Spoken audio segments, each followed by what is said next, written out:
Hello, this is Craig from the Brooke Hancock Jefferson Metropolitan Planning Commission, and I am in downtown Weirton, West Virginia at Liss and Company, Alterations and Embroidery, with two women who own businesses here.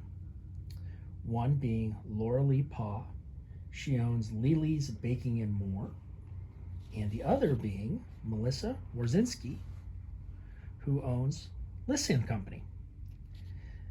You guys have had a hard time with COVID-19. A lot of people have.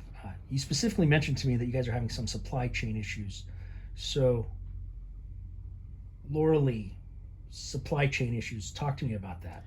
Mostly pricing, and like if I go to somewhere and 1 week 15 dozen eggs is $32, or you could go ahead and 3 weeks later that's back down to $12.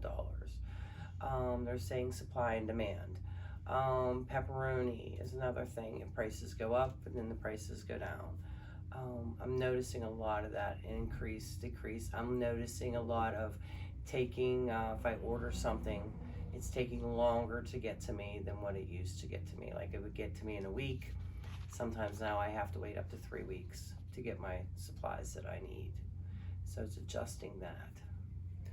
Melissa, you have a similar story. Right. During the time frame where we were making masks for the public and also for donation, the cost of cut fabric yardage increased dramatically. The cost of thread increased in some places for embroidery thread 3 times as much. There was an elastic shortage. We could not get it, which has never happened.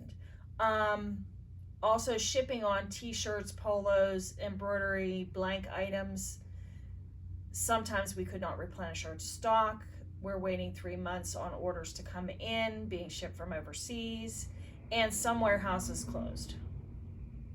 So this made the cost of doing business increase, as well as the variable of we may not be able to reorder the supplies that we have, and we may have a long shortage without them. So we couldn't offer as many goods for sale because we did not know if we could get them. Or instead of ordering 1 to 2 pieces, we had to take whole case goods that were long-term back ordered, and limited supplies in colors and textures and things like that. Now, something that you guys both have in common, something that both of your businesses absolutely depends on, is wedding season. Yes. Melissa, tell me about how wedding season, or not just the season, but how has the wedding issue developed during COVID-19?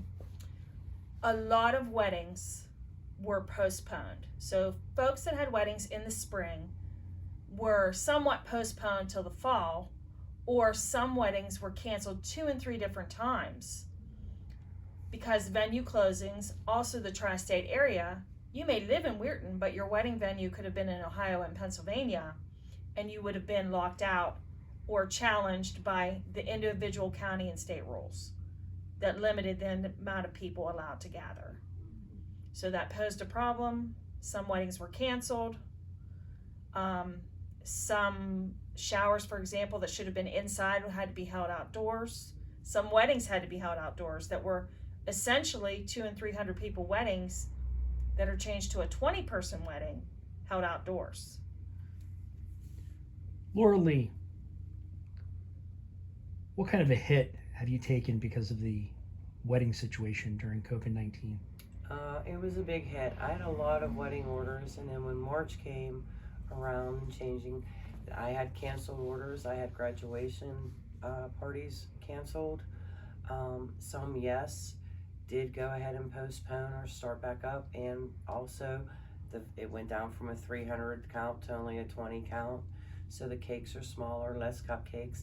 Everything had to be prepackaged for the venues then, because you weren't allowed to have just a cupcake tree or something done.